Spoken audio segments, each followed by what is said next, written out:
Bismillah, Assalamualaikum warahmatullahi wabarakatuh. Waalaikumsalam.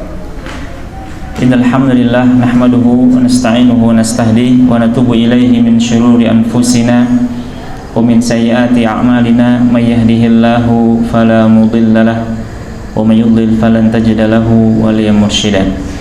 Asyhadu an la ilaha illallah wa asyhadu anna Muhammadan abduhu wa rasuluhu la nabiyya wa la rasula ba'dah. Allahumma salli wa sallim wa barik wa zid ala abdika wa rasulika Muhammad wa ala alihi wa ashabihi wa man tabi'ahum bi ihsanin ila yaumiddin, amma ba'd. Ikhwan akhwat sekalian dan para pemirsa yang dirahmati Allah Subhanahu wa taala. Insyaallah siang hari ini kita akan lanjutkan kembali kajian kita mengenai kitab Bulughul Maram. Alhamdulillah, pertemuan sebelumnya kita sudah menyelesaikan babul miyah, bab yang membahas tentang hukum air. Pada bab yang kedua, masih dalam kitab At-Thaharah, kita akan membahas babul aniyah, yaitu bab yang membahas tentang bejana, ya. Karena sebelumnya adalah bab tentang air, dan air itu satu benda yang mengalir, ya. Oleh karenanya dibahas setelah membahas air berkenaan dengan wadah yang menjadi tempat air, ya. Sehingga seorang muslim harus memahami hukum bejana atau wadah yang dia gunakan untuk menggunakan air, ya. Oleh karenanya Imam Ibnu Hajar Al-Asqalani rahimahullah menyebutkan setelah bab air itu adalah babul aniyah, yaitu bab tentang bejana, ya. Mana bejana yang boleh digunakan, ya, mana bejana yang tidak boleh digunakan, meskipun secara hukum asalnya bejana itu hukumnya adalah boleh digunakan karena itu merupakan barang yang suci dan juga menyucikan, ya.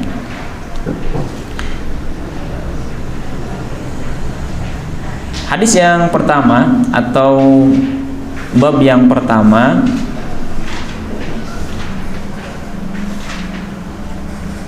yaitu hadis yang berbicara berkenaan dengan haramnya makan dan minum menggunakan bejana yang terbuat dari emas dan perak, ya. An Hudzaifah bin al-Yaman radhiyallahu anhu qala Rasulullah sallallahu alaihi wasallam la tashrabu fi aniyati adh-dhahabi wal fiddah wa la ta'kulu fi sihafiha fa innaha lahum fid dunya wa lakum fil akhirah, muttafaqun alaih. Dari sahabat Hudzaifah ibn al-Yaman radhiyallahu anhu, beliau berkata, Rasulullah SAW bersabda, janganlah kalian minum dengan menggunakan bejana emas dan perak, ya. Dan jangan pula kalian makan dengan piring yang terbuat dari keduanya, yaitu dari emas dan perak, ya. Karena keduanya untuk mereka, yaitu orang-orang kafir di dunia, dan untuk kalian nanti di akhirat. Hadis ini riwayat muttafaqun alaih, atau hadis riwayat Imam Bukhari dan Muslim, dan lafadznya disepakati oleh keduanya, ya.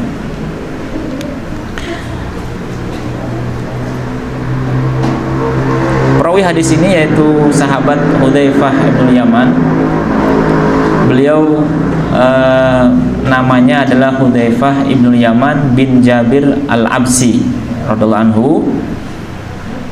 Beliau dan bapaknya termasuk yang masuk Islam, ya. Ketika itu beliau ingin ikut untuk perang Badar, namun terhalang oleh orang-orang musyrikin sehingga beliau tidak berkesempatan untuk ikut perang Badar, ya. Namun kemudian pada perang Uhud di tahun berikutnya beliau dan bapaknya ikut perang Uhud, ya. Tetapi qadarullah, kaum muslimin membunuh bapaknya karena mereka tidak tahu itu adalah bapaknya sahabat Hudzaifah ibnu Yaman, ya. Lalu kemudian karena membunuh, ya, kesalahan, mesti ada diat. Tapi dalam hal urusan diat, sahabat Hudzaifah ibnu Yaman bersedekah untuk kaum muslimin berkenaan dengan diatnya, diat bapaknya, ya. Jadi ini disebutkan oleh para ulama sirah, ya. Sahabat Hudzaifah bin Yaman termasuk dari sahabat yang meriwayatkan banyak hadis dari Nabi SAW, karena beliau juga banyak ikut dengan Nabi SAW, dan itu kita ketahui dari perkataan beliau yang mengatakan bahwasanya Nabi SAW bercerita kepadaku apa sesuatu yang telah terjadi dan sesuatu yang akan terjadi sampai hari kiamat. Jadi banyak hal yang Nabi SAW ceritakan kepada sahabat Hudzaifah bin Yaman, baik perkara yang telah terjadi maupun perkara yang akan datang sampai hari kiamat, ya. Dan salah satu kelebihannya sahabat Hudzaifah bin Yaman adalah beliau dikenal dengan pemegang rahasianya Rasulullah SAW, ya. Karena Nabi memberitahukan kepada beliau nama-nama orang-orang munafik, ya. Nama-nama ini tidak Nabi beritahukan kepada orang lain, ya, tetapi hanya kepada sahabat Hudzaifah ibnu Yaman, yaitu di antara orang-orang munafik tersebut adalah orang-orang yang akan berbuat makar kepada Nabi SAW sepulangnya Rasulullah dan para sahabat dari perang Tabuk, ya, yang terjadi pada tahun 9 Hijriah, yaitu perang Tabuk, ya, perang terakhir yang Nabi SAW ikuti, di mana di perang itu juga Nabi menyampaikan secara terang-terangan tujuan daripada safarnya, ya. Nabi menyampaikan secara terang-terangan tujuan daripada safarnya, dan diikuti oleh kira-kira 30.000 sahabat Nabi SAW, ya. Jadi diikuti oleh 30.000 sahabat, meskipun sampai di Tabuk tidak terjadi perang, ya, tetapi secara politik, secara geografis dan sebagainya, teritorial, itu menyatakan bahwa kaum muslimin sudah sangat kuat, mereka sudah punya daulah, ya, sudah punya wilayah yang mereka kuasai, karena hal itu terjadi setelah menaklukkan kota Mekah. Kemudian kekuasaan Nabi SAW dan para sahabat, wilayahnya sudah sangat luas sampai kepada Tabuk sana, ya. Tabuk itu dari Madinah kira-kira 1000 km. Ada yang mengatakan dengan jalan sekarang yang sudah dibangun itu sekitar 850 kilometeran, ya. Jadi perjalanan yang sangat panjang, ya, melelahkan jauh. Para sahabat berjalan dari Madinah menuju Tabuk, ya. Mestinya ketika pasukan sudah banyak, kemudian juga banyak orang-orang kaya sahabat yang membiayai perang tersebut, ya.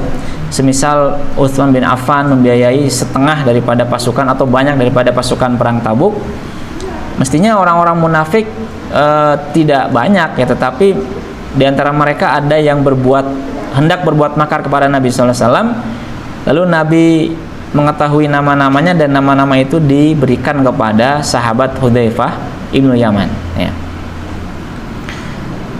Bahkan saking rahasianya ini nama-nama orang munafik, di beberapa riwayat Khalifah Umar bin Khattab bertanya kepada sahabat Hudzaifah, "Wahai Hudzaifah, apakah aku termasuk orang-orang munafik?" Ya, jadi saking berhati-hatinya Umar bin Khattab, ya, sampai-sampai bertanya kepada Hudzaifah bin Yaman radhiyallahu anhu, "Apakah aku termasuk orang-orang munafik, wahai Hudzaifah?" Kata Hudzaifah, "Tidak." Ya. Jadi ini kehati-hatiannya Umar bin Khattab, ya. Kemudian Hudzaifah juga ikut perang Khandaq dan juga peperangan setelahnya bersama dengan Nabi sallallahu alaihi wasallam. Kemudian beliau juga ikut menaklukkan Irak, ya, wilayah-wilayah di Irak, dan menjadi gubernur pada zaman Umar bin Khattab di Al-Madain. Madain itu adalah ibu kotanya Persia, ya. Di situ ada Al-Qasrul Abyad, ada gedung putih di Al-Madain itu, ya. Perbendaharaan Persia ada di situ semua. Setelah ditaklukkan oleh Umar bin Khattab dengan komandannya Sa'ad bin Abi Waqqas, maka Hudzaifah dijadikan gubernur di Al-Madain. Dan beliau meninggalnya pun juga di sana, yaitu pada tahun 36 Hijriah, kira-kira 40 hari setelah terbunuhnya Khalifah Utsman bin Affan radhiyallahu anhum ajma'in, ya. Jadi ini sahabat Hudzaifah bin Yaman, salah seorang sahabat yang mulia, ya, yang juga banyak meriwayatkan hadis dari Nabi sallallahu alaihi wasallam. Dan hadis ini adalah hadis yang diriwayatkan oleh Hudzaifah bin Yaman ketika pada satu hari seorang tabi'in namanya Abdurrahman bin Abi Layla, mereka sedang ada di majelisnya Hudzaifah bin Yaman, ya. Ketika itu beliau Hudzaifah meminta air, lalu ada orang Majusi yang menghadirkan air dengan bejana. Setelah diterima, air bejana itu dilempar oleh sahabat Hudzaifah, ya. Kemudian beliau menyampaikan larangan untuk minum atau makan dari bejananya orang-orang kafir ataupun orang-orang musyrik, ya. Maka beliau kemudian meriwayatkan bahwasanya kalaulah aku tidak dilarang oleh Nabi SAW lebih dari sekali, maka tidak akan aku lempar, begitu kira-kira, ya. Tetapi aku mendengar dari Nabi SAW, beliau bersabda, la talbasul harira walad dibaj, ya, janganlah kalian menggunakan baju yang terbuat dari sutra, itu khusus untuk laki-laki, ya. Dan janganlah minum dari bejana yang terbuat dari emas dan perak. Lalu larangan berikutnya adalah, dan janganlah makan dari piring yang terbuat dari emas atau perak, ya. Karena apa? Karena keduanya adalah buat orang-orang kafir di dunia, dan keduanya untuk kalian gunakan nanti di akhirat, di yaumul qiyamah, ya. Meskipun hadis ini yang ditujukan kepada orang-orang yang hadir ketika itu pada zaman Nabi SAW, tetapi hadis ini umum untuk laki-laki maupun untuk wanita, ya. Umum untuk seluruh kaum muslimin, tidak boleh makan dan minum menggunakan bejana yang terbuat dari emas maupun dari perak, ya. Di sini kita perhatikan lafadz Nabi piring, ya, itu adalah sihafiha, ya. Sihaf itu jamak daripada sohfah. Ini artinya piring yang bisa digunakan oleh 5 orang. Jadi oleh lebih daripada 2 ataupun 3 orang, ya. Karena orang Arab diantara kebiasaan mereka suka makan pakai nampan. Kalau kita sebutnya nampan, ya, piring besar yang bisa digunakan oleh 5 orang. Tetapi larangan ini bukan khusus pada kegiatan makan menggunakan piring yang muat untuk 5 orang, ya. Ini hanya sekedar contoh saja, ya, yang Nabi SAW contohkan, karena memang kebiasaan orang Arab itu makan suka bareng-bareng begitu pakai nampan, ya.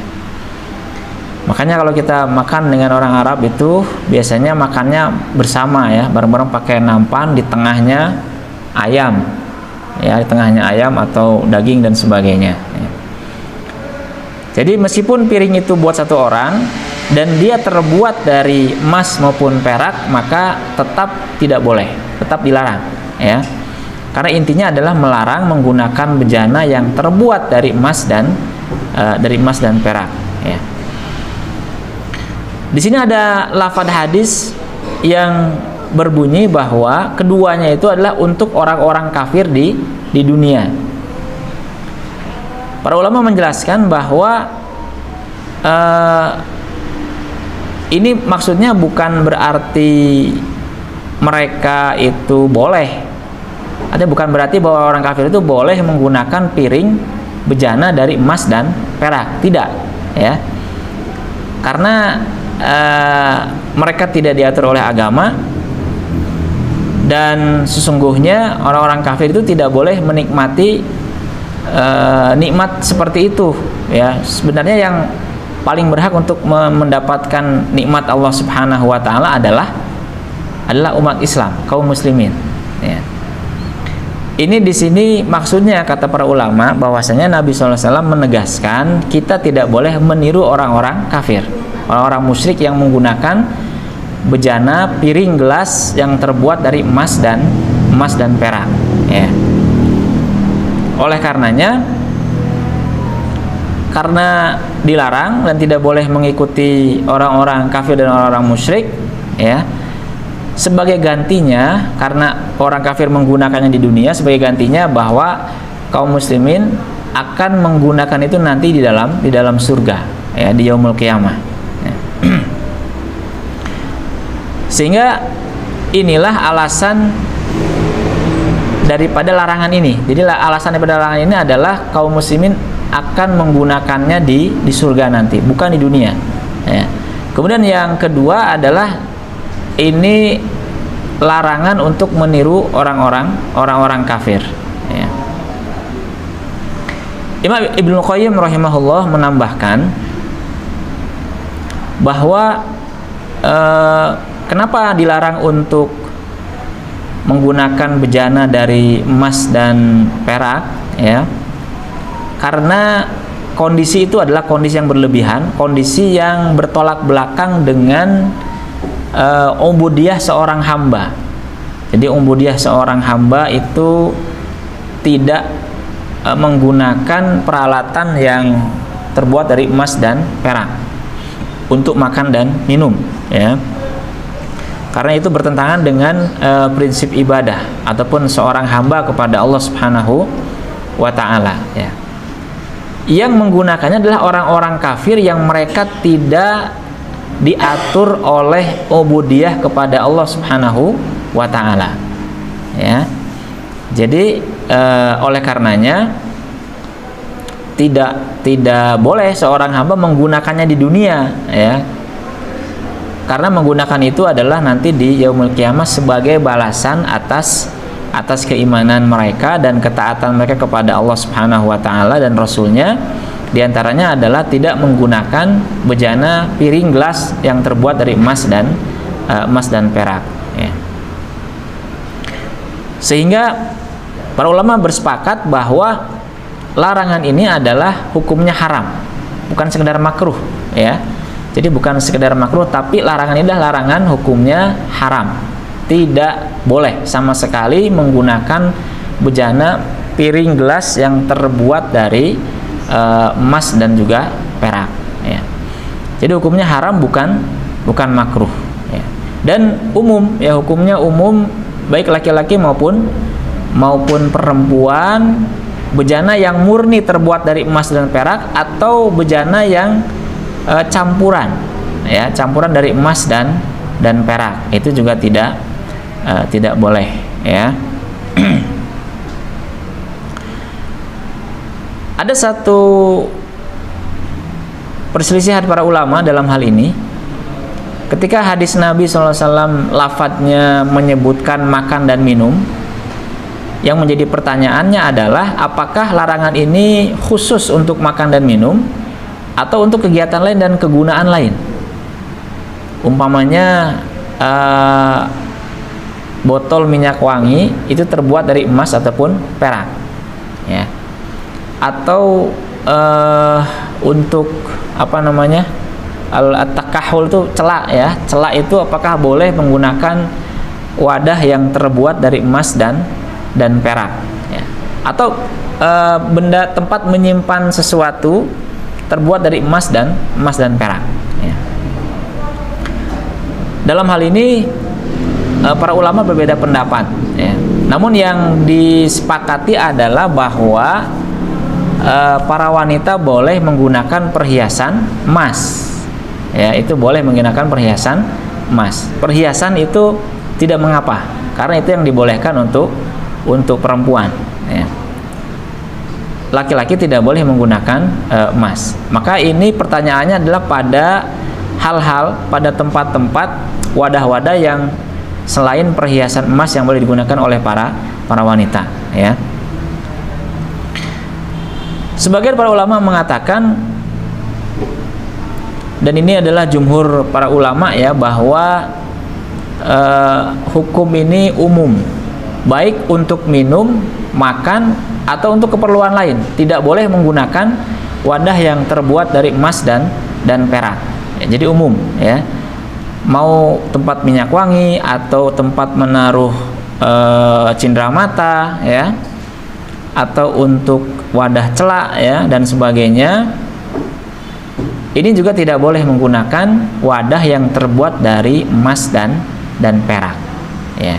Kenapa? Karena hadis ini harus dimaknai umum, dan Nabi hanya menyebutkan makan dan minum karena itu penggunaan yang paling banyak. Jadi orang menggunakan wadah itu paling banyak untuk makan dan minum, bukan untuk lain-lain. Makanya Nabi SAW menyebutkan dua hal yang memang itu paling banyak digunakan ya, paling banyak menjadi kebutuhan manusia, yaitu makan dan minum ya. Sehingga hadis ini tidak membatasi larangan hanya pada makan dan minum ya. Ini pendapat jumhur para ulama. Sebagian para ulama berpendapat yang berbeda. Mereka mengatakan larangan ini adalah khusus untuk makan dan minum saja. Penggunaan selain makan dan minum maka tidak termasuk dalam larangan hadis ini. Melihat zahir hadis, melihat zahir lafaz hadis yang hanya membatasi makan dan minum, sehingga boleh menggunakan emas dan perak untuk keperluan selain makan dan minum ya. Ada satu hadis yang mereka jadikan sebagai alasan, yaitu ketika ada seorang tabi'in yang datang kepada istri Nabi Ummu Salamah ya, dengan membawa bejana berisi air, karena kaum muslimin sering ketika ada yang sakit, terkena ain, terkena sakit yang lain, datang membawa air, dibawa ke Ummu Salamah. Ummu Salamah ketika itu mempunyai wadah terbuat dari perak, isinya adalah rambut Nabi SAW. Jadi tabaruk dengan rambut Nabi SAW, dicelupkan, kemudian didoakan, lalu digunakan untuk menyembuhkan orang yang sakit ya. Jadi dalilnya apa? Ummu Salamah menggunakan wadah yang terbuat dari perak untuk menyimpan rambutnya Rasulullah SAW ya. Tetapi ketika kita melihat dua pendapat ini ya, meskipun pendapat yang kedua melihat zahir bahwa larangan itu hanya untuk makan dan minum ini cukup kuat juga ya, tetapi para ulama mengatakan dalam hal ini diperlukan adanya sikap kehati-hatian ya. Jadi keluar dari perselisihan para ulama ini diperlukan sikap kehati-hatian, sikap warok ya, sehingga meskipun dua pendapat ini kuat ya, tetapi yang diperlukan di sini adalah sikap kehati-hatian, maka menghindari penggunaan barang yang terbuat dari emas dan perak tidak hanya untuk makan dan minum, tapi untuk penggunaan yang lain. Sehingga sama sekali tidak menggunakan wadah yang terbuat dari emas dan perak. Ya, apalagi sengaja membuat wadah tertentu dari emas ataupun dari perak. Ya, entah itu wadah minyak wangi, ya, wadah minyak rambut, wadah cenderamata, wadah uang dan sebagainya. Karena mendahulukan sikap kehati-hatian agar supaya tidak hatinya tidak terdidik untuk satu hal yang berlebihan, ya, dan begitu seterusnya, yang bertolak belakang dari prinsip ubudiyah kepada Allah Subhanahu wa taala, ya. Dan dikhawatirkan juga tumbuh penyakit hati, ya, ada sombong, ada israf, berlebihan, ya, dan begitu seterusnya. Sementara hadis Ummu Salamah tadi itu masih ada beberapa kemungkinan tempatnya bukan perak murni, tapi ada lapisan peraknya. Maka orang yang melihat seakan-akan itu adalah terbuat dari perak yang murni, ya. Atau bahwa itu adalah tempatnya kecil, ya, tempatnya itu sangat kecil sekali karena kan itu untuk menaruh rambut, ya, sehingga tempatnya sangat kecil sekali. Dan kemungkinan lain di mana riwayat Ummu Salamah ini dibandingkan dengan hadis-hadis larangan tentang makan dan minum dari bejana emas dan perak itu tidak lebih kuat, sehingga lebih kuat larangannya, ya. Larangannya lebih kuat ketimbang tadi seorang tabi'in yang melihat Ummu Salamah menggunakan wadah dari perak atau dari perak, ya. Sehingga dengan demikian sikap kehati-hatian diperlukan dalam hal ini. Maka seorang muslim dia tidak menggunakan wadah yang terbuat dari emas dan perak, baik untuk makan dan minum ataupun selain untuk makan dan minum, ya. Sehingga dengan demikian kita bisa menggabungkan dua pendapat ini, kita ambil jalan keluarnya dan kita berpegang kepada larangan, ya, larangan hadis Nabi SAW ini sesuai dengan pendapat jumhur para ulama, ya. Wallahu a'lam bishawab. Ini hadis yang pertama, ya. Hadis yang kedua, yaitu hadis ini hadis yang menguatkan, ya, hadis yang menguatkan hadis yang pertama tadi. Hadisnya diberikan oleh Ummul Mukminin Ummu Salamah radhiyallahu anha. Qala Rasulullah sallallahu alaihi wasallam, alladzi yashrabu fi ina'il fiddati innama yujarjiru fi batnihi nar jahannam. Muttafaqun alaih, ya. Dari Ummu Salamah radhiyallahu anha, beliau berkata, Rasulullah SAW bersabda, orang yang minum dengan bejana yang terbuat dari perak, sesungguhnya ia telah memasukkan api neraka jahanam ke dalam perutnya, ya. Naudzubillah min dzalik. Ummu Salamah adalah istri Nabi SAW, salah satu istri Nabi SAW yang namanya adalah Hindun bintu Abi Umayyah, ya. Keturunan Quraisy, dari kabilah Makhzum, namun lebih terkenal dengan kunyahnya, dengan gelarnya yaitu Ummu Salamah, ya. Termasuk yang masuk Islam di awal-awal bersama dengan suaminya Abu Salamah, ya, Abu Salamah. Dan Abu Salamah ini adalah termasuk sepupunya Nabi SAW. Dan saudara Nabi sepersusuan. Jadi Abu Salamah ini sepupu Nabi, juga saudara Nabi sepersusuan, ya. Jadi kalau ada orang yang bayi disusui oleh orang suatu keluarga, maka keluarga itu menjadi anak-anaknya menjadi saudara sepersusuan, ya. Anak ibu yang menyusuinya yang perempuan menjadi mahramnya, ya, menjadi mahramnya. Jadi kalau ada anak bayi laki-laki disusui oleh bukan ibunya, oleh orang lain, maka dia menjadi ibunya, ibu susunya. Anaknya ibu itu yang perempuan menjadi mahramnya dia. Yang membedakan hanya anak yang disusui itu tidak mewarisi. Ya, yahrumu minar radhaati ma yahrumu minan nasab. Ya. Radha'ah itu mengharamkan menjadi mahram, ya, sebagaimana diharamkan hubungannya dengan nasab. Hanya saja dia tidak mewarisi, jadi tidak menjadi ahli waris, ya. Jadi hubungannya dekat dengan Nabi SAW, dan Ummu Salamah sangat mencintai suaminya Abu Salamah, ya. Setelah perang Uhud, Abu Salamah ini meninggal. Abu Salamah meninggal, dan beliau sangat bersedih hati. Kemudian berdoa kepada Allah Subhanahu wa taala, innalillahi wa inna ilaihi rajiun, Allahumma jurni fi musibati wa khluf li khairan minha.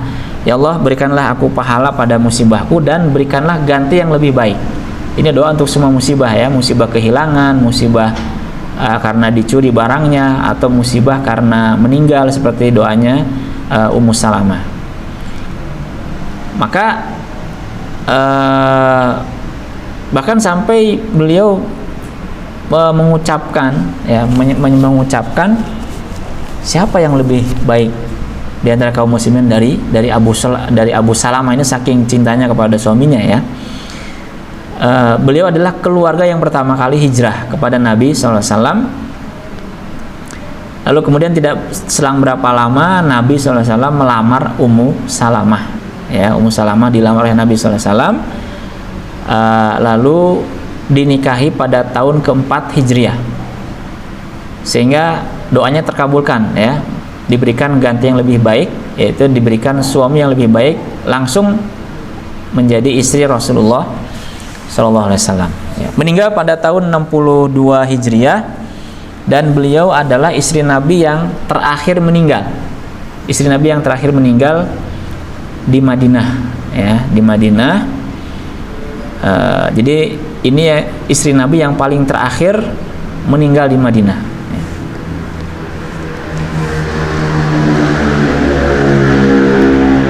Hadis ini sama larangan dengan hadis sebelumnya, hanya saja hadis ini ada tambahannya berupa ancaman, ya, berupa ancaman bagi orang yang menggunakan bejana dari emas dan perak untuk makan dan minum, berupa api neraka, ya. Berarti dia seakan-akan memasukkan api neraka ke dalam perutnya, ya. Jadi bedanya adalah itu, sehingga hadis ini ikut menegaskan hukum larangan yang pertama, bahwa larangan itu hukumnya adalah haram, bukan sekedar makruh, ya, karena tidak ada dalil yang memalingkan hukumnya dari haram menjadi makruh, ya.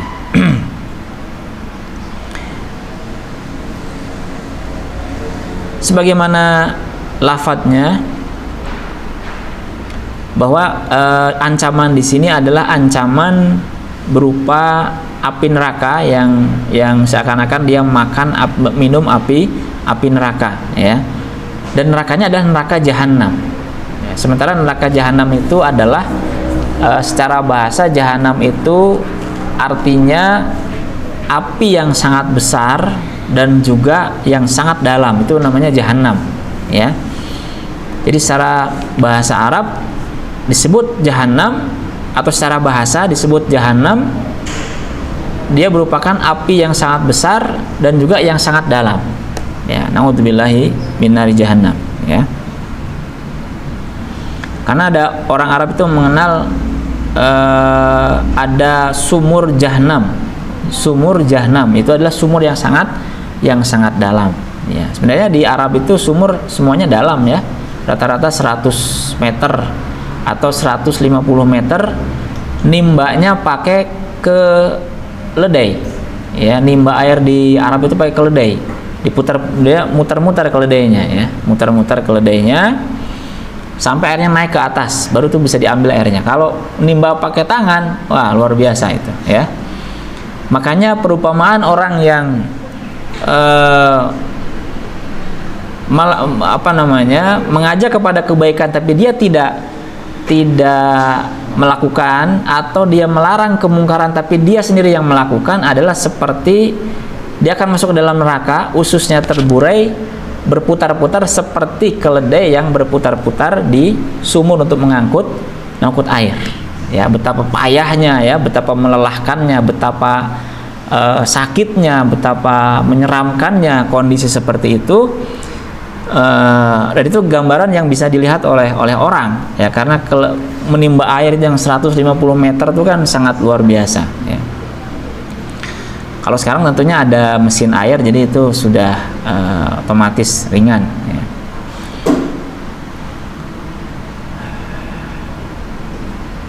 Hadis ini juga sekaligus menjelaskan bahwa karena hukumnya adalah haram, sehingga perbuatan ini termasuk daripada dosa besar, ya, min kabair adzunub.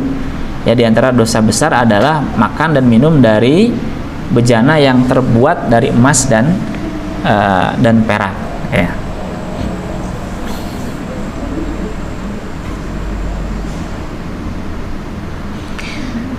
Kemudian ada satu perbedaan sedikit antara emas dan perak, ya, di mana perak itu laki-laki boleh menggunakan cincin, ya, yang terbuat dari perak.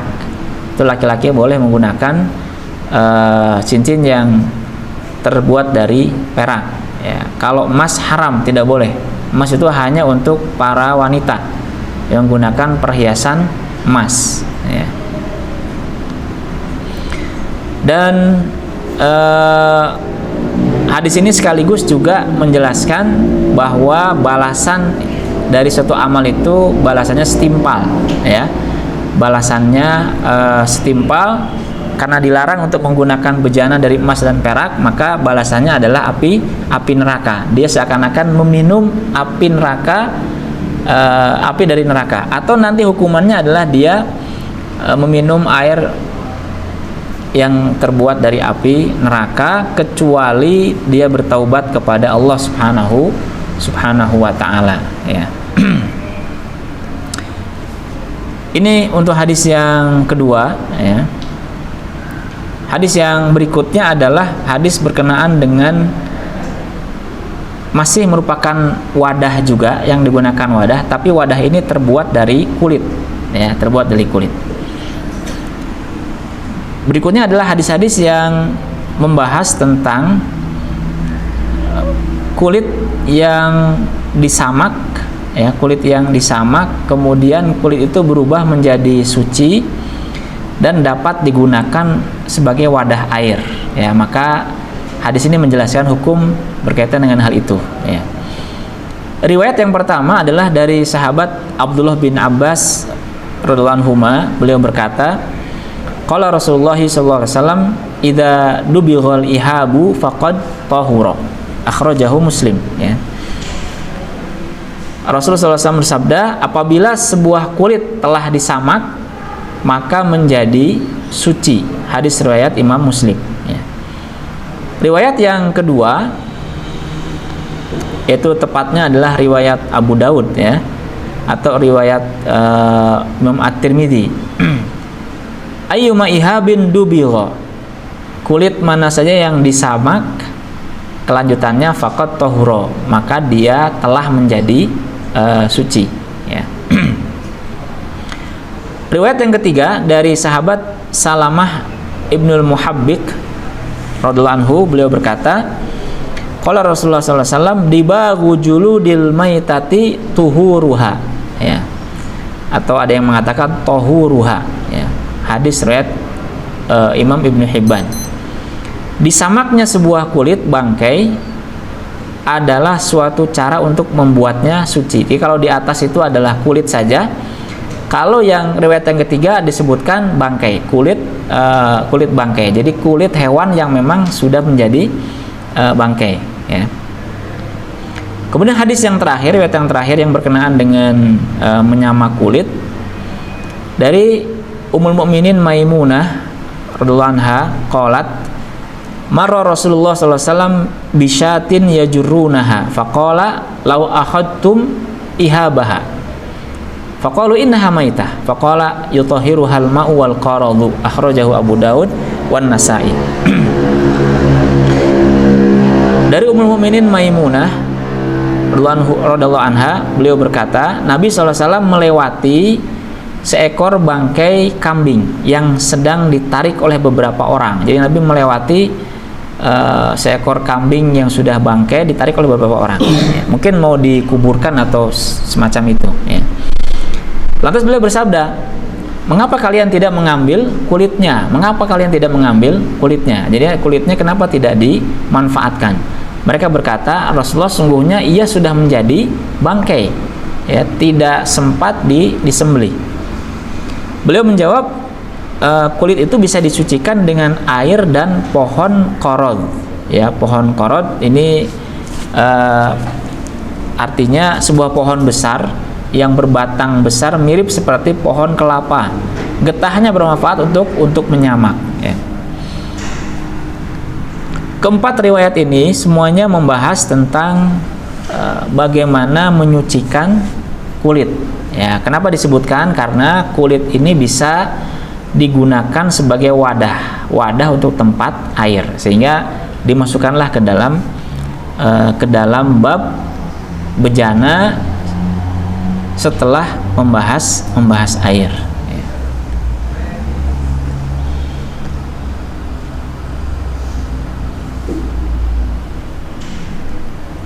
Ada sebuah cerita yang lebih lengkap, atau kasus ini terjadi pada Ummul Mukminin Maimunah, ya, Maimunah, yaitu ada seorang sahabiat atau tabi'in, ya. Ketika itu beliau atau sahabiah ini, ya, beliau ketika itu punya kambing di Uhud, ya, kambing di Uhud, mungkin digembalakan di Uhud dan sebagainya, karena sebagian Uhud itu barangkali ada rumputnya, ya, kalau nggak salah. Fawaqa'a fihal maut, lalu kambing itu mati dan menyampaikan berita itu kepada Maimunah, istri Nabi SAW. Ya. Lalu beliau mengatakan, yaitu Maimunah mengatakan, seandainya engkau mengambil kulitnya untuk dimanfaatkan, ya. Lalu saya bertanya, kata orang tersebut, pemiliknya itu, apakah itu dibolehkan? Ya, apakah itu halal untuk dilakukan? Kata Maimunah, na'am, iya, ya. Karena ketika itu Nabi SAW melewati beberapa orang Quraisy yang menarik kambing seperti keledai. Jadi menarik kambing seperti keledai. Lalu Nabi mengatakan ketika itu, seandainya kalian memanfaatkan kulitnya, ya, mereka berkata, ya Rasulullah, ini sudah menjadi bangkai. Kata Nabi, yutahhiruhal ma' wal qarad. Kulit itu bisa disucikan dengan air dan al-qarad. Al-qarad itu tadi getah, ya. Getah suatu pohon tertentu yang bermanfaat untuk menyamak kulit, ya. Hadis-hadis yang diriwayatkan dalam menyamak kulit ini hadis yang sahih, ya, disesuaikan oleh para ulama hadis, dan ini cerita yang lengkapnya barusan dari Ummul Mukminin Maimunah berkenaan dengan riwayat hadis ini, ya. Kemudian beliau meriwayatkan hadis yang tadi sudah kita baca, ya. Nah, proses menyamak itu sungguhnya adalah dia menghilangkan kulit, ya, membersihkan kulit dari daging, kemudian dari lemak, dari hal-hal yang menjadikan dia lembab, ya, sehingga dia tidak mudah rusak untuk kulitnya, dijemur dan sebagainya, terbebas dari selain kulit, ya, sehingga dia bersih, dia menjadi suci, ya. Meskipun hewannya tadi sudah menjadi bangkai, tapi kulitnya bisa dimanfaatkan, disamak, dibersihkan dengan cara tertentu. Kalau pada zaman Nabi ketika itu menggunakan air dan getah pohon korod, ya, sehingga dia bersih, suci dan bisa digunakan. Ya. Nah, digunakannya dapat digunakan setelah disamak untuk barang yang padat ataupun benda yang cair seperti air. Makanya hadis ini disebutkan pada bab bejana, ya, karena kulit bisa menjadi wadah untuk air. Makanya orang zaman dulu tempat minumnya, jerigennya adalah kirbah, ya, atau girbah, ya, yaitu bejana yang terbuat dari kulit, bisa digantung, ada tutupnya, dibawa kemana-mana, ya, ada tutupnya, nanti kalau mau minum dibuka, ya. Mungkin zaman sekarang sudah sulit, ya, kita menemukan kirbah itu, girbah, ya.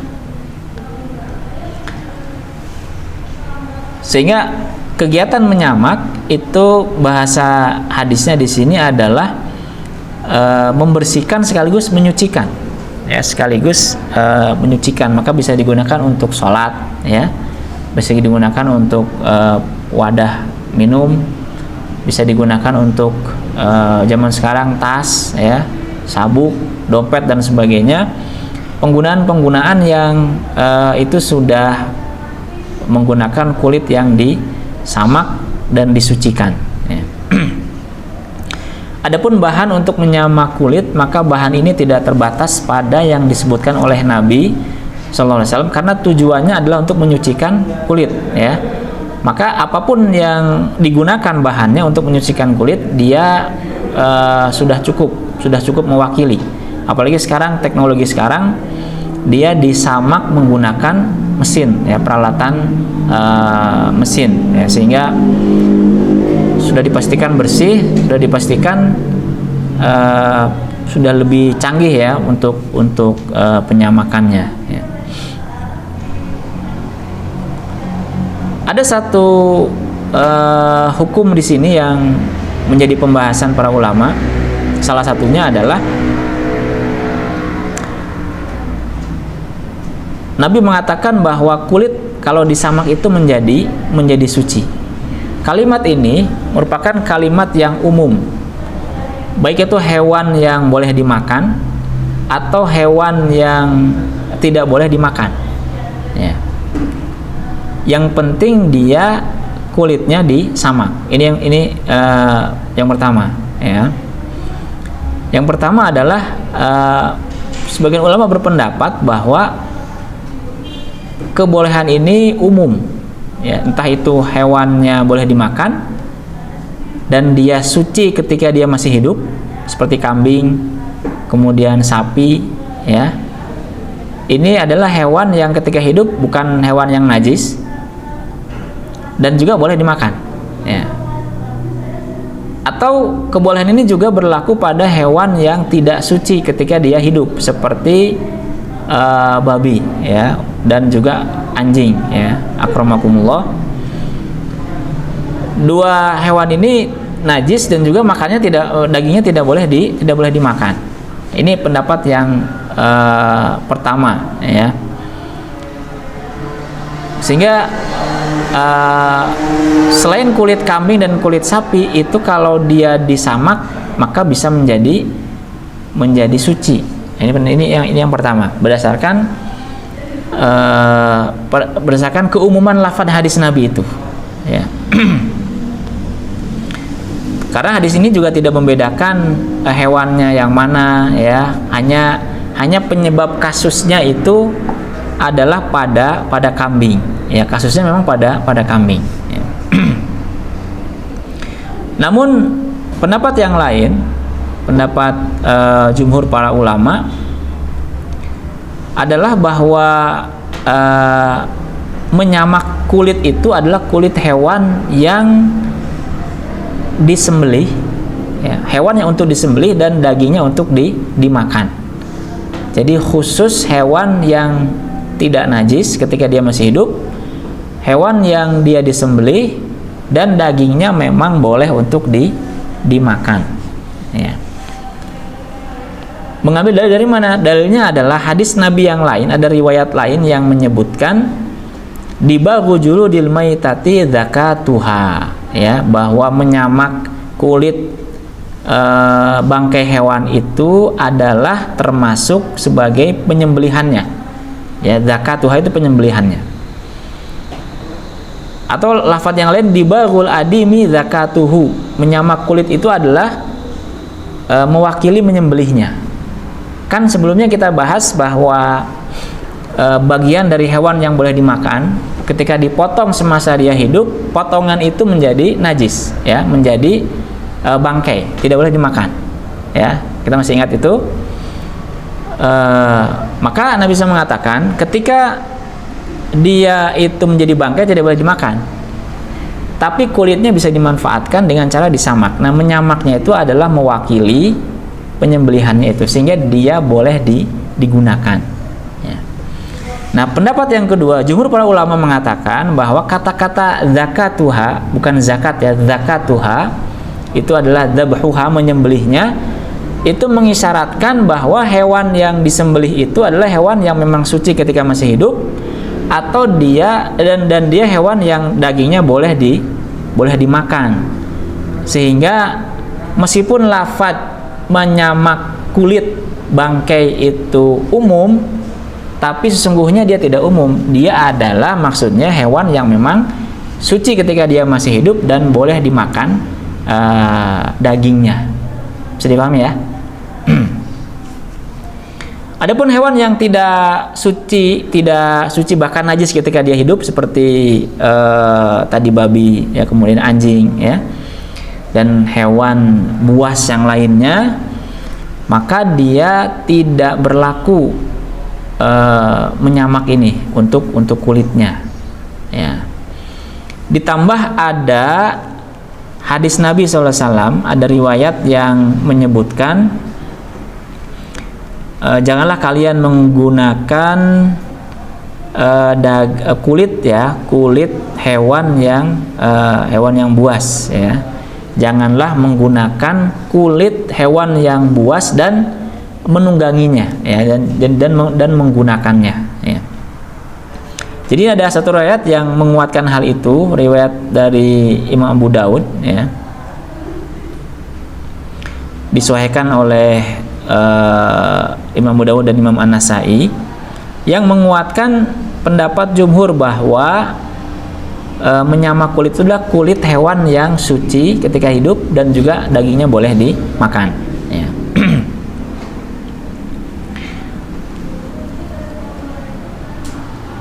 Kemudian dari situ termasuk karena lafadznya adalah menyembelih tadi, zakatuha tadi itu tidak termasuk juga hewan yang suci ketika dia masih hidup, tapi tidak untuk disembelih dan dimakan dagingnya, seperti kucing, ya. Kucing itu kan semasa hidupnya dia hewan itu suci, bukan hewan yang najis, ya. Tapi meskipun begitu, kucing bukan untuk disembelih, bukan juga untuk dimakan dagingnya, maka ini juga tidak berlaku. Kenapa? Karena ada kata-kata zakatuha. Jadi menyamak itu sebagai ganti daripada menyembelih hewan itu, sehingga dia menjadi suci. Maka jumhur ulama mengatakan yang berlaku adalah hewan yang disembelih dan dagingnya boleh dimakan, sehingga kucing tidak termasuk. Jadi nggak boleh kita menyamak kulitnya kucing, ya. Buat apa, ya? Kulitnya kucing tidak boleh. Kenapa? Karena dagingnya tidak boleh dimakan, tidak boleh disembelih juga, ya. Kecuali kondisi darurat itu lain lagi, ya. Tidak ada makanan, adanya kucing, yaitu darurat, ya. Sehingga kucing karena tidak termasuk, kalau dia mati dia menjadi najis, ya, dia menjadi najis. Tidak suci, tidak najis disebut suci karena apa? Karena tidak memberatkan orang, supaya tidak memberatkan manusia, karena kucing itu seling lalu lalang mengitari manusia, lalu dihukumi suci dia ketika masih hidup. Kalau sudah mati maka dia bangkainya najis, ya. Sehingga kulitnya tidak disamak, tidak disamak.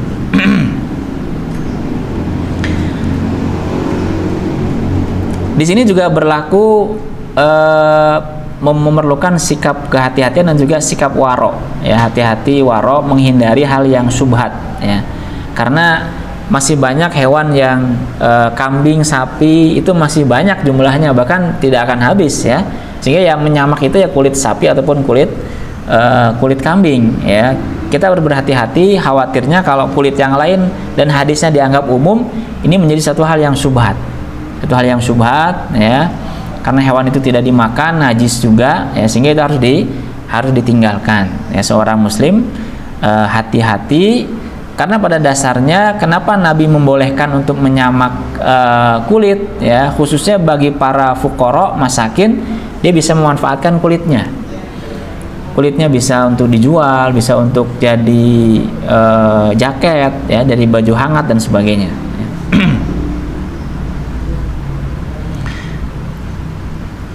Oleh karenanya kita harus menghindari barang-barang yang terbuat dari kulit hewan binatang buas.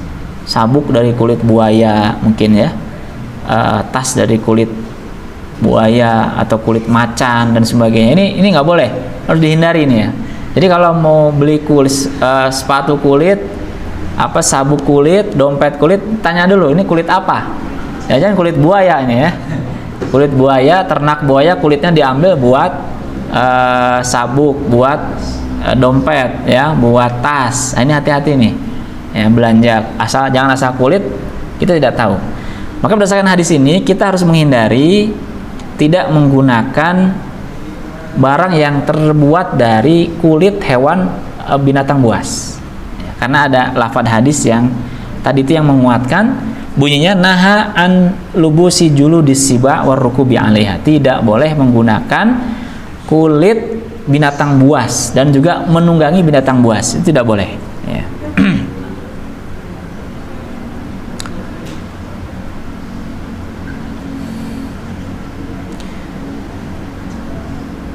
Ikhwan sekalian yang dirahmati Allah Subhanahu wa taala.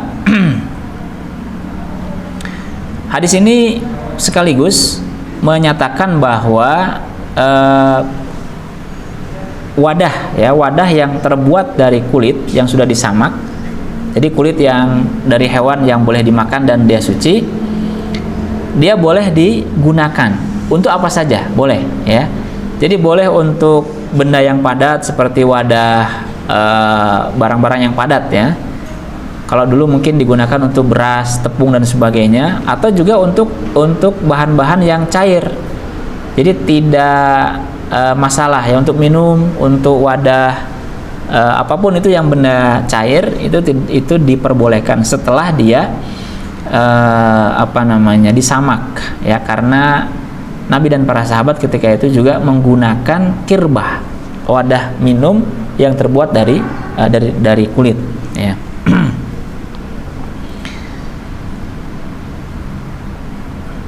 Ini barangkali hadis yang kita bahas pada siang hari ini berkenaan dengan bab bejana.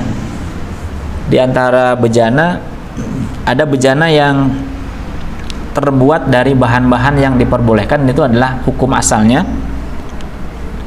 Ada bejana yang terbuat dari emas dan perak dan itu dilarang oleh syariat dan larangannya hukumnya adalah haram, ya. Ditambah ada ancaman berupa api neraka bagi orang yang melanggar larangan tersebut, ya. Ada sedikit perbedaan, yaitu wanita boleh menggunakan perhiasan emas, laki-laki boleh menggunakan cincin perak, ya, boleh menggunakan cincin perak. Tapi tidak juga digunakan untuk tukar menukar cincin ketika menikah, karena itu tradisi orang-orang bukan Islam, ya. Laki-laki tidak boleh menggunakan perhiasan emas, tidak boleh sama sekali, ya. Kemudian termasuk dari bejana adalah bejana yang terbuat dari kulit. Makanya di sini Ibnu Hajar menyebutkan hadis-hadis yang berkenaan dengan menyamak kulit, ya, karena kulit menjadi satu bahan penting ketika itu dan juga sekarang untuk diolah, dibersihkan menjadi berbagai macam barang ataupun komoditi ataupun peralatan barang, ya. Makanya kita berhati-hati, kita diperbolehkan untuk menggunakan kulit yang terbuat dari hewan yang semasa hidupnya dia suci, untuk disembelih dan untuk dimakan dagingnya, ya. Sehingga kita tidak boleh menggunakan kulit dari hewan binatang buas atau kulit dari hewan yang memang tidak untuk disembelih dan juga tidak suci dia semasa hidupnya, seperti babi, anjing. Kemudian yang tidak disembelih tapi suci adalah kucing. Ya, kucing tidak untuk dimanfaatkan kulitnya. Ya. Barakallahu fikum. Kita tutup dengan hamdalah dan kafaratul majlis. Subhanallah bihamdika asyhadu an la ilaha illa anta astaghfiruka wa atubu ilaik. Assalamualaikum warahmatullahi wabarakatuh. Waalaikumsalam.